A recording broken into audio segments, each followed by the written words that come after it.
জয়গুরু বন্ধুরা, দাস কিচেনের একটি নতুন ব্লগে স্বাগত। আজ আমরা চলে এসেছি নতুন একটি সিম্পল রেসিপি নিয়ে। রেসিপিটি হলো পুঁইশাক। তার জন্য আমরা পুঁইশাক কেটে নিচ্ছি, ভালো করে সাইজ করে কেটে নিচ্ছি। দেখতেই পাচ্ছ কিভাবে কাটছি।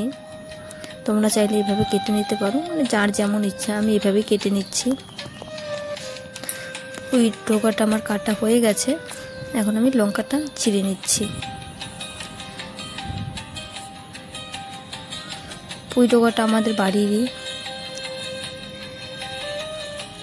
বাড়িতেই বোনা হয়েছে, সেখান থেকেই মাত্র তুলে আনা হলো।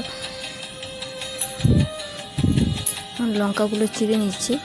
কাঁচা লঙ্কা দিয়েই রান্না করব, কোনো রকম কোনো মশলা অ্যাড করব না।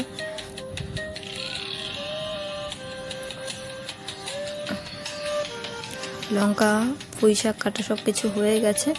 এখন শাকগুলো ভালো করে ধুয়ে নেব। ভালো করে জল পাল্টিয়ে পাল্টিয়ে ধুয়ে নেব।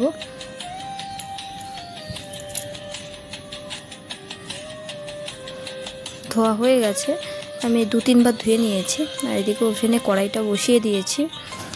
কড়াই গরম হয়ে গেছে, তেল দিয়ে দিচ্ছি। তেল গরম হয়ে গেছে,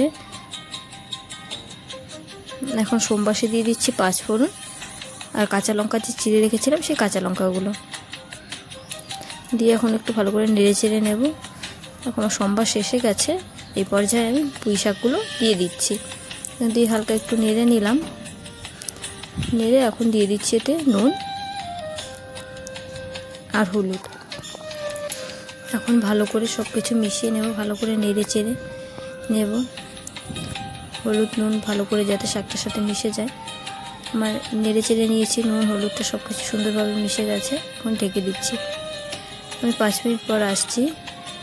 দেখো আমার হয়েই গেছে, প্রায় সেদ্ধ হয়ে গেছে। আর শাকটা থেকে কিন্তু জল ছেড়েছে, এক্সট্রা করে জল দেওয়ার কোনো প্রয়োজনই নেই। আমি শাকটাকে এখন একটু টানিয়ে নেব। ডাঁটাগুলো সুন্দর সেদ্ধ হয়ে গেছে। শাক আমার হয়ে গেছে, পুঁই শাক রেডি। সিম্পল 5 মিনিটে আমার শাক রেডি। শুধু কাটতে যতটা সময়, রাঁধতে একটুকু সময় লাগেনি। তো আমার এই রেসিপিটা কেমন লেগেছে কমেন্ট বক্সে অবশ্যই জানিও। ভালো লাগলে লাইক কমেন্ট শেয়ার করে পাশে থেকো। আর হ্যাঁ, সাবস্ক্রাইব করা না থাকলে সাবস্ক্রাইব করে দিও। আজ এই পর্যন্তই, দেখা হচ্ছে একটি নতুন ব্লগে। টাটা, সবাই ভালো থাকবেন, সুস্থ থাকবেন।